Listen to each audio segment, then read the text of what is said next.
Halo teman-teman, tiba saatnya kita bicara mengenai Pati ya. Pati, gue kenal baik dengan daerah Pati ya, karena gue punya klien Pati dan klien gue yang lagi ribut di pengadilan pajak juga dari Pati ya.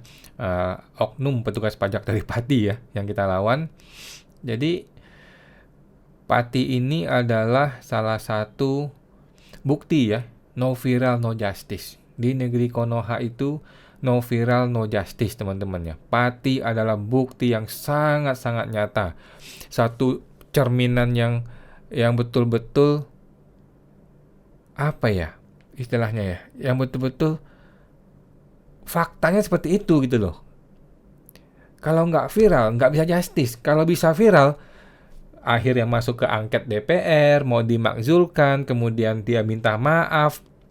Kan jarang-jarang minta maaf ya. Kalau pejabat tidak diviralkan, nggak akan minta maaf. Dia akan hantam terus warga masyarakatnya ya. Padahal warganya itu adalah bosnya, adalah orang yang memberi makan kepada si pejabat ini ya. Ini gue kasih kompilasi dari gue punya apa ya, Instagram story ya. Jadi gue lihat story orang, kemudian gue re-upload atau di-repost di story gue, dan inilah dia ya. Mari kita nonton berbagai kompilasi dari Pati ya. Ini adalah gawat warga Pati gotong keranda mayat keliling Pendawa bertuliskan Sudewo selamat tinggal. Oke.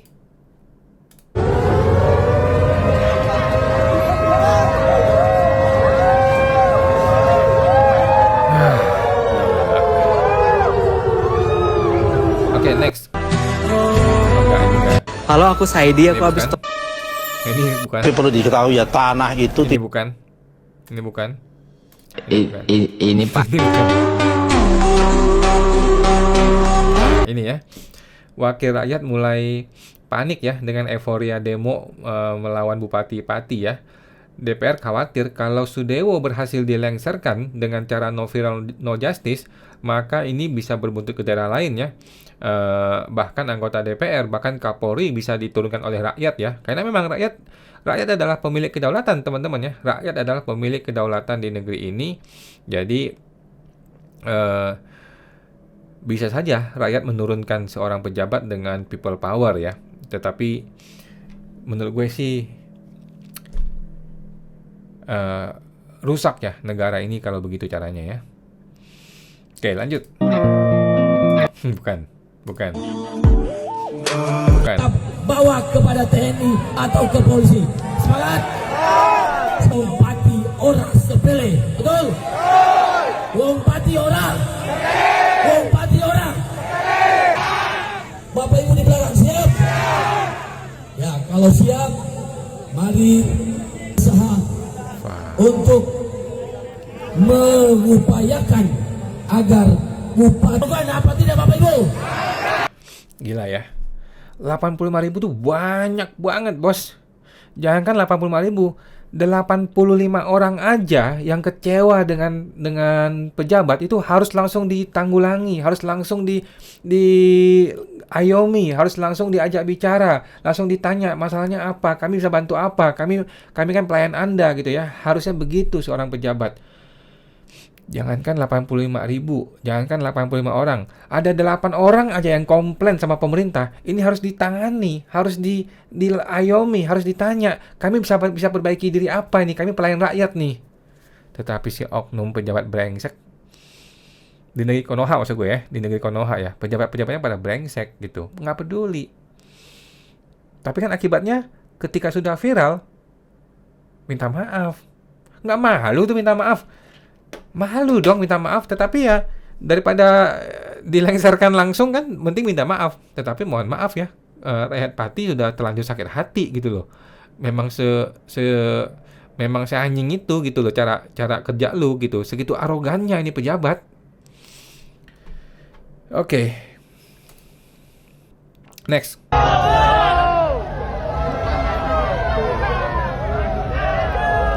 Gila.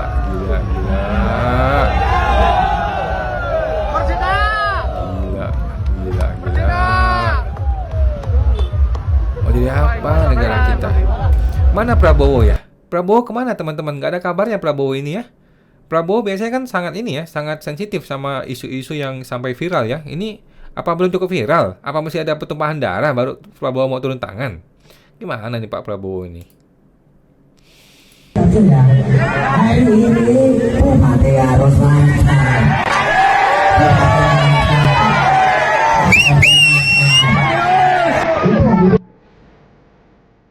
Kompas ini ya, Kompas TV ya.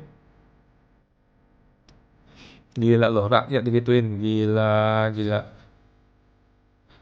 Rakyat sendiri nih bos, bukan kayak orang lain ini. Iya.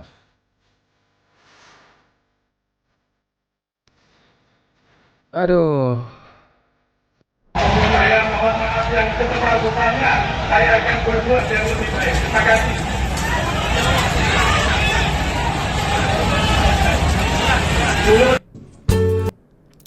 Malu nggak sih bos? Malu nggak sih teman-teman ya? Malu banget ya. Bupati, pejabat yang paling tinggi dilempari botol, minta maaf, terus berlindung di dalam mobil ini ya. Berlindung dan menjadikan polisi sebagai tameng gitu loh. Malu nggak sih? Aduh. Fuck man. Mau jadi apa negara kita? Pejabat, pemerintah, pemimpin nggak dipercaya lagi sama rakyatnya. Dilempari botol sama rakyat. Kalau gue ini jadi pemimpin ya, dilempari botol, gue langsung turun. Udahlah, bullshit ini, buang. Nggak mau gue. Nggak mau gue jadi pemimpin. Buat apa? Buat apa gue memimpin orang yang nggak percaya sama gue? Ya gue mundur aja. Ini dilemparin begitu. Kemana harga diri lu? Kita salut sih sama bapak ini ya. Kita salut sama bapak ini, respect ya, berani melawan ya. Kamu itu yang bayar masyarakat, kata rakyat ya. Ini kena banget ke hati kita semua teman-teman ya. Pemimpin itu kita yang bayar. Masa kita diacungi jempol sama dia, maksudnya ditantang sama dia? Gimana ceritanya ini? Oke. Gila. Sudah mulai panik karena tidak terjun dan air mata ya.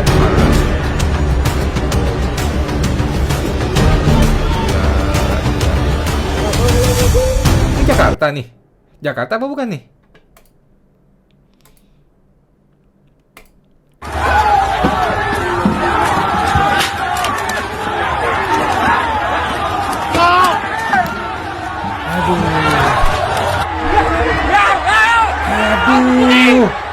Aduh, polisi digituin. Aduh.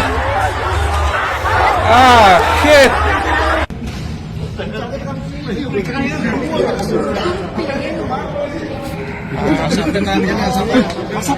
Asap. Shit.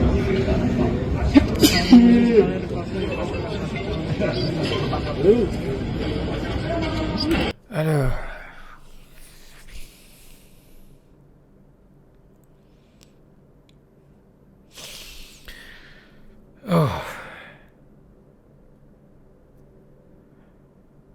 Gimana ini pemimpinnya? Prabowo kemana ini Pak Prabowo? Masa dibiarin rakyat begitu? Rakyat bertengkar, berkelahi, berantem, ribut, berpukul-pukulan sama orang yang dia gaji, sama orang yang makan uang rakyat. Gimana ceritanya? Aduh. Tolak mundur lagi dia si bupati ini ya. Tadi dia bilang apa? Saya dipilih rakyat. Aduh. DPRD Pati sepakati hak angket dan pansus pemakzulan Bupati Sudewo. Mampus lu. Apa bisa selamat? Udah hak angket kayak gini. Nggak akan selamat ini, nggak akan selamat. Nggak selamat. Gue berani jamin 1000% lengser.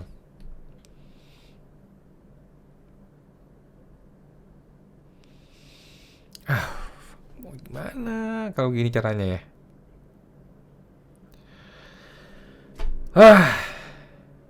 Partai Gerindra mengusulkan hak angket. Hidup Gerindra. Jos.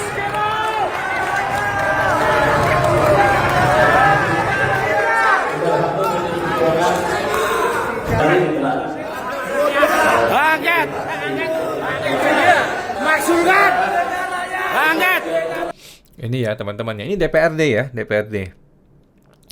Jadi ketika sudah viral, bahkan partai diri dia sendiri pun melawan dia. Dia kan anggota Gerindra ya. Gerindra adalah salah satu partai yang mengusulkan hak angket. Ini nggak akan terjadi di Amerika ya. Di Amerika, sebodoh-bodohnya Donald Trump, sebrengsek-brengseknya Donald Trump, sebangsat apapun kebijakan Donald Trump, tidak akan mungkin partai Republik atau partai dia itu melawan dia. Itu nggak mungkin. Tapi di negeri Konoha, kalau udah viral, partai lu sendiri pun buang badan. Partai lu sendiri pun balik badan, nggak mau bantuin lu.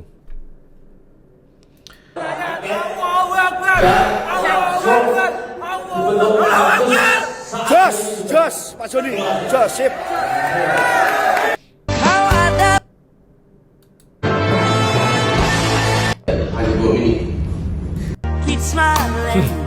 The Boss SNI. KPK benarkan Bupati Pati diduga terima suap suap jalur kereta api. Nah, ini nih ya. Jadi no viral no justice guys ya. Kalau udah viral, KPK bergerak, ombudsman bergerak, nanti pokoknya orang-orang yang selama ini adem-adem aja, nggak bikin masalah, tiba-tiba jadi masalah buat hidup lu. Kalau viral, gitu ya, si pejabat ya. Aduh.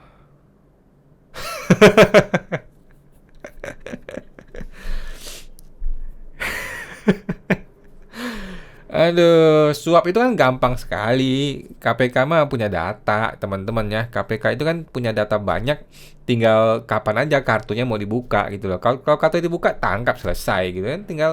Tinggal willingness aja, kemauan aja, niat maunya si KPK aja mau apa enggak. Kalau mau besok juga masuk nih orang ke penjara gitu kan. Aduh. Sedih gue sih, sedih. Gue sedih kenapa ya?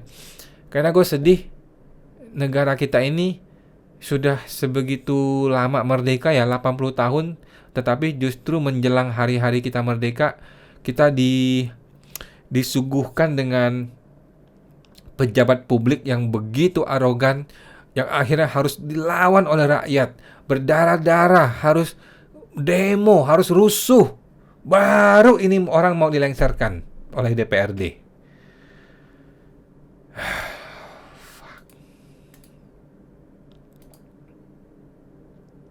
Oke gas, nomor 2 kau langgas. Nggak usah dengan Bu Sri Mulyani ya. Aduh. Kenapa rakyat parti tetap demo walaupun kebijaksanaan penaikan? Kenapa kita perlu mendukung perlawanan warga mana parti? Karena kita Tadi ini Kenapa Roy Sakti, gue pengen dengar juga nih. Ngomong apa dia? parti tetap demo walaupun kebijaksanaan penaikan PBB 250% sudah dihapus? Bukan masalah kebijaksananya, tapi karena bupatinya arogan. Dia melakukan yang namanya flexing kekuasaan. Silahkan lakukan. Jangan hanya 5.000 orang, 50.000 orang saya suruh ngerahkan. Ini gue sih betul-betul, ini orang nggak lagi mabuk nih kayaknya nih. Mohon maaf nih ya Pak Sadewo ya, gue nggak bermaksud untuk bilang mabuk gitu ya, tapi mulut tuh harus dijaga ketika lu seorang pejabat gitu loh. Kalau kami rakyat jelata kayak gue ini, kita ngomong sembarangan ya dianggap anjing aja sama orang-orang gitu loh. Tetapi lu itu pejabat, lu itu pemimpin, bupati. Lu salah ngomong dikit, orang tuh ngamuk. Kenapa? Karena orang tuh capek kerja. Orang tuh kerja capek, setengah mampus, setengah mati, bayar pajak. Pajaknya itu lu pakai buat gaji lu. Sekarang lu dikomplain nih sama rakyat. Begitu lu dikomplain sama rakyat, lu menantang rakyat. Aduh, si Pak Bupati. Karena di daerah-daerah lain juga PBB pada naik tuh, ada yang 100, 200, sempat ada yang 400%. Tapi nggak semarah ini.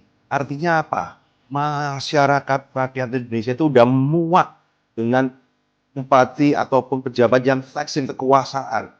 Karena kondisi lagi susah, walaupun katanya Pak Prabowo kemiskinan menurun. Ya menurun ke rakyat-rakyat termasuk rakyat. Jadi ini adalah kasus Parti hari ini adalah warning bagi para pejabat Indonesia Jangan meremehkan rakyat. Yuk, kerja yang benar, ya. Jangan flexing kekayaan, flexing kekuasaan. Belajar sama Pak Prabowo, ya. Udah cukup. Oke, teman-teman ya. Kenapa kita perlu mendukung perlawanan warga Pati? Karena kita menghadapi musuh yang sama, pejabat. Oke, kita lihat. Kenapa kita Ini boleh juga nih. Kita lihat argumennya. Mana argumennya?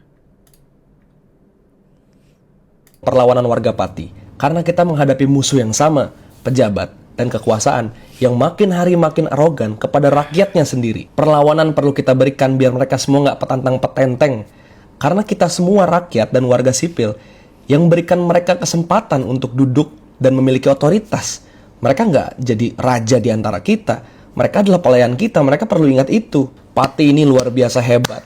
Berawal dari bupati yang menaikkan pajak sampai 250%. Kemudian ada protes warga, ada donasi disita sama bupatinya. Bupatinya nantang, jangan bawa 5.000 masa, 50.000 masa pun saya hadapi. Ujung-ujungnya apa? Minta maaf, ujung-ujungnya ditimpukin botol, dan sekarang menuju pemakzulan bupatinya. Harus kita dukung. Kalau Bupati Pati nggak sampai turun, nggak sampai dimakzulkan, nggak sampai dijatuhkan, ya kita akan melihat pejabat-pejabat lain di daerah lain maupun nasional akan punya arogansi dan petantang-petenteng yang sama. Karena tahu dirinya nggak akan diadili, nggak akan dihukum. Jadi kita perlu membuat bupati ini sampai turun, pemerintahan sampai jatuh. Masih banyak pejabat-pejabat daerah yang menaikkan pajak sampai 1000% bahkan. Pejabat nasional yang sangat-sangat arogan. Nanya kontribusi kita apa, fitnah kita ditunggangi koruptor asing, nyuruh kita jangan pulang ke Indonesia, protes lapangan pekerjaan malah dibilang kufur nikmat, bikin undang-undang diem-diem, suka-suka mereka, aparat represif, culik-culikin tim medis, masa aksi, jurnalis, proyek ambisius sana-sini, bagi-bagi jabatan sana-sini, giliran gaji guru dibilang membebankan APBN, orang kaya dikasih pengampunan pajak, kelas menengah dikasih PPN 12%, dan masih banyak lainnya. Kita perlu tunjukkan kepada mereka bahwa inilah pesta demokrasi, bukan pemilu yang penuh bansos itu, tapi warga yang senantiasa melawan penindasan yang diciptakan oleh pejabatnya sendiri. Revolusi mulai dari Pati, menyambut daerah-daerah lainnya kemudian. BTW, kali ini gue bikin video, gue di atas, kamera di bawah. Kenapa? Buat tunjukin pesan, bahwa jangan lupa, yang di atas tuh rakyat, pejabat cuma kita suruh. Kenapa kita... Masa sih harus revolusi? Enggak lah. Reformasi, aduh. Masa sih harus gerakan nasional gitu Pak Prabowo? Aduh, janganlah, jangan. Oke, next. Kita perlu mendukung.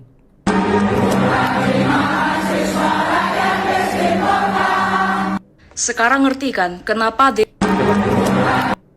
Ini lagunya bagus nih.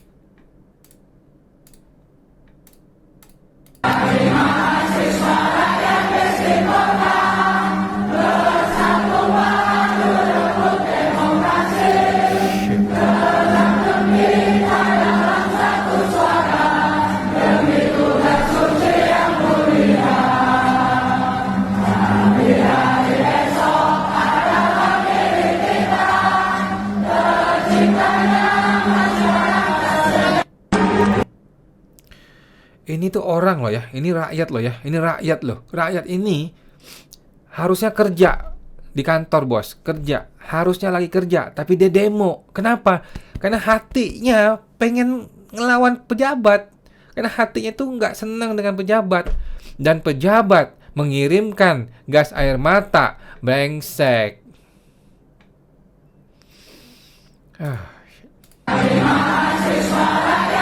Sekarang ngerti kan kenapa DPR tidak mau mengesahkan Bank Indonesia yang harusnya menjaga rupiah.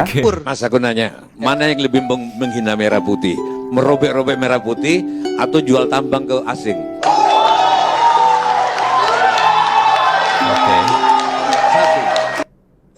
Semenjak ganti presiden Indonesia makin jahat ya. Nyesal anjing gua dukung 02 kemarin. Ya banyak yang nyesal. Dan aku pun bukan mendukung ya, tapi dulu aku udah tahu juga bakal kacau ini negara gitu kan. Chaos dulu, chaos. Gas air mata. Pak Prabowo belum terlambat Pak untuk memperbaiki kondisi negara kita yang sedang carut marut. Ini orang yang mau kasih ide kepada Pak Prabowo ya untuk memperbaiki negara kita. Coba kita dengar bagaimana argumennya. Terlambat Pak untuk memperbaiki kondisi negara kita yang sedang carut-marut.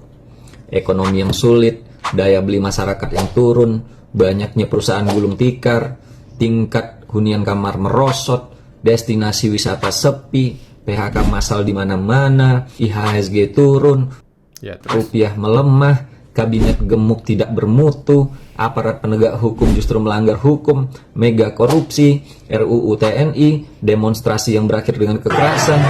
Kondisi ini terlalu banyak dan sangat gelap untuk masa depan Indonesia, Pak. Padahal segala kekacauan ini gampang sekali solusinya. Bapak akan mendapatkan dukungan rakyat dan mengembalikan stabilitas ekonomi Indonesia. Makan siang gratis tahun pertama batasi hanya untuk beberapa daerah kritis di Indonesia Timur. Gunakan cukup 10% saja dari anggaran MSG yang direncanakan. Yang kedua, Oke, ide pertama ya, MSG bukan MBG. Budget MBG dipakai 10% aja katanya. Sorry bos, gue nggak setuju ya, karena ini sesuatu yang tidak mungkin gitu loh ya. Ini barang sudah diplot sedemikian duitnya dan sudah diplot korupsi sekian. Kalau dikurangkan budgetnya, korupsinya berkurang. Ya orang kan udah plot, dia butuh duit segini buat bagaimana, sudah diplot sama koruptornya, nggak bisa. Jadi menurunkan budget MBG apalagi sampai 10% itu nggak mungkin. Itu nggak mungkin, mustahil ya. Jadi ide yang pertama tidak masuk akal ya. Tapi menurut gue sih itu di negeri Konoha ya. Kalau negeri Indonesia pasti bisa, gue yakin. Oke, yang kedua. jangan timbun uang di Danantara, lepaskan ke pasar untuk menggerakkan roda perekonomian. Dividen BUMN yang Bapak timbun di Danantara membuat BUMN semakin tidak dipercaya dan kepercayaan investor anjlok. Yang ketiga, rampingan. Oke, yang kedua adalah dia mau ngebatalin Danantara. Omong kosong. Makanya ini warga masyarakat yang nggak ngerti hukum ini. Danantara sudah ada undang-undangnya, mana bisa dibatalkan? Gimana cara batalinnya, bos? Semua orang sudah masuk di situ dan semua orang sudah tahu bagi-bagi kuenya bagaimana mau lu batalin Danantaranya? Nggak bisa. Hukumnya, undang-undangnya sudah ada. Nah, ini orang nggak ngerti hukum. Dia ini punya ide bagus. Dia ini seorang akademisi lah ya. Orang yang bagus, orang pintar nih. Siapa namanya ini? Sultan Bustamarkoto. Orang pintar, orang bagus. Tapi idenya tidak masuk akal. Danantara itu memang didesain untuk itu, untuk koruptor. Sorry, bukan. Maksudnya untuk kesejahteraan rakyat lah gitu ya. Yang nggak bisa dibatalkan Danantaranya. Sudah ada hukumnya, ada undang-undangnya, bos. Nggak bisa. Jadi ide nomor 2 ditolak, gagal, nggak bisa. Yang ketiga, kabinet, cukup maksimal 25 kementerian dan pecat semua staf susang. 4, bersihkan BUMN dari nepotisme. Yang ketiga adalah merampingkan menteri. Nggak masuk akal lagi. Justru itu menteri dibikin gara-gara mereka membantu Prabowo maju. Kalau menteri-menteri ini dibuang, ya Prabowo-nya bisa jatuh. Nggak bisa caranya begitu. Nggak masuk akal. Yang ketiga, kau tolak. Yang keempat, bersihkan BUMN dari nepotisme. Aduh, justru BUMN dibikin untuk itu. Kalau nggak ada itu, nggak usah ada BUMN. Masa aku mesti marah-marah sama rakyat ya? Idenya bagus, ini orang pintar, orang akademis, tetapi nggak masuk akal, nggak bisa dilakukan, tidak applicable, ya. Kolusi dan korupsi, isi BUMN dengan profesional. Nah, isi BUMN profesional. Udahlah, omong kosong. Ide lu ini nggak bisa masuk, Pak. Jangan jadikan lahan parkir untuk politikus dan aparat untuk mencari cuan. 5, ganti. Jadi semua idenya itu ide yang bagus tapi nggak masuk akal. Sesuatu yang tidak bisa dilakukan dan tidak praktikal. Bahkan Donald Trump aja masukin orang-orangnya dia di kementerian dan di lembaga-lembaga pemerintah gitu ya. Nggak bisa. Kepala penegak hukum yang institusinya terbukti banyak bermasalah. Nah, ganti kepala penegak hukum yang institusinya bermasalah. Lu mau ganti Kapolri, mau ganti Jaksa Agung, nggak bisa, nggak mungkin, nggak sesimpel itu, nggak semudah itu mengganti kepala lembaga keamanan, karena mereka pegang pistol, mereka pegang kekuasaan, pegang jaringan, nggak semudah itu merubah ini. Bapak pasti tahu lah kalau saya takut nyebut nama. Yang keenam, batalkan atau jangan gunakan RUU TNI yang baru disahkan. Nah, justru RUU itu Pak Prabowo di belakangnya. Tapi enggak ya, gue nggak tahu ya teman-teman ya. Itu kata Kompas ya. Bukan, katanya si siapa? Si Tempo ya, kata si Tempo ya. Gue nggak tahu juga yang benar gimana ya. Tetapi kalau RUU masih oke lah ya. Jadi ide yang mengenai RUU ini masih mungkin untuk dibatalkan ya, karena masih RUU masih bisa dibatalkan ya. Walaupun kelihatannya mehem juga ya. Yang ketujuh, batasi anggaran untuk IKN. Cukup berikan anggaran untuk pemeliharaan dan lanjutkan nanti jika APBN surplus. Nggak masuk akal, bos. Membatasi anggaran IKN itu tidak masuk akal. Kenapa? Sebelum dia naik jadi presiden, sudah ada deal mengenai IKN. Oke? Tapi itu deal di negeri Konoha. Kalau di Indonesia, gue rasa nggak ada deal seperti itu ya. Jadi, tidak memungkinkan untuk membatalkan atau mengurangi anggaran IKN. Karena Prabowo adalah orang yang tepat janji. Prabowo adalah orang yang nggak enakan hatinya. Dia bukan tipe pengkhianat. Ya, pemahaman gue seperti itu ya. Atau investasi masuk. Yang kedelapan, kembalikan paling tidak 50% dana kementerian yang Bapak tarik agar uang belanja pemerintah terdistribusi di masyarakat. Ini gue setuju ya, ini gue setuju. Jadi waktu kemarin efisiensi itu kan katanya efisiensi ditarik-tarikin dari lembaga, kemudian disimpan di Danantara gitu. Nah ini mau dibalikin ke kementerian. Gue setuju, tetapi lagi-lagi ini hal yang tidak mungkin dilakukan. Bagaimana mungkin Prabowo menjilat ludah dia sendiri? Itu tidak mungkin. Yang kedua, uangnya sudah dipakai, bos.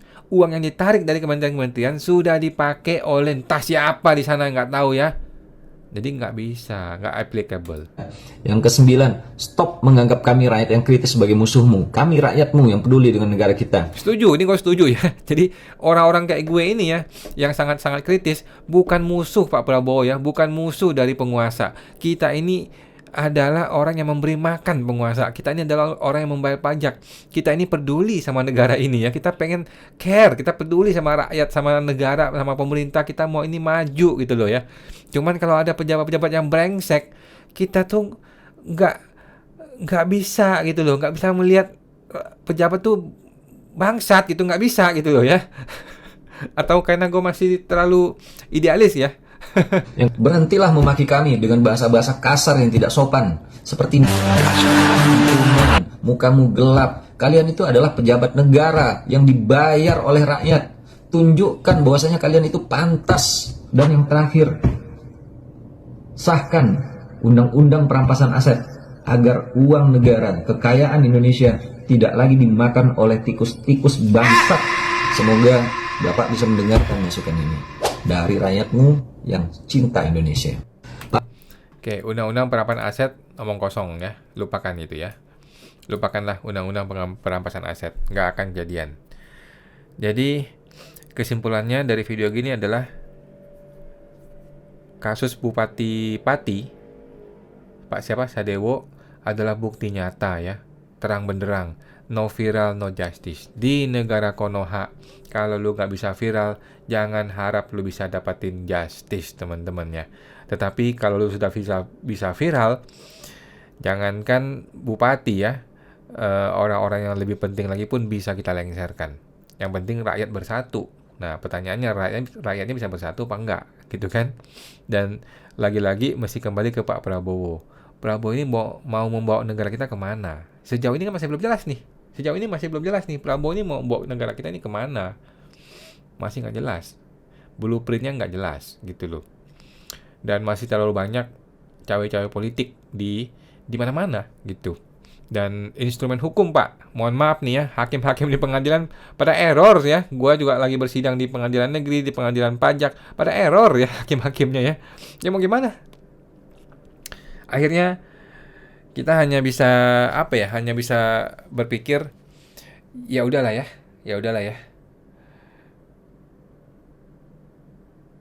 Nggak ada yang bisa gue sampaikan lagi teman-teman ya. Oke, itu ya teman-teman, sampai jumpa, semoga terbantu.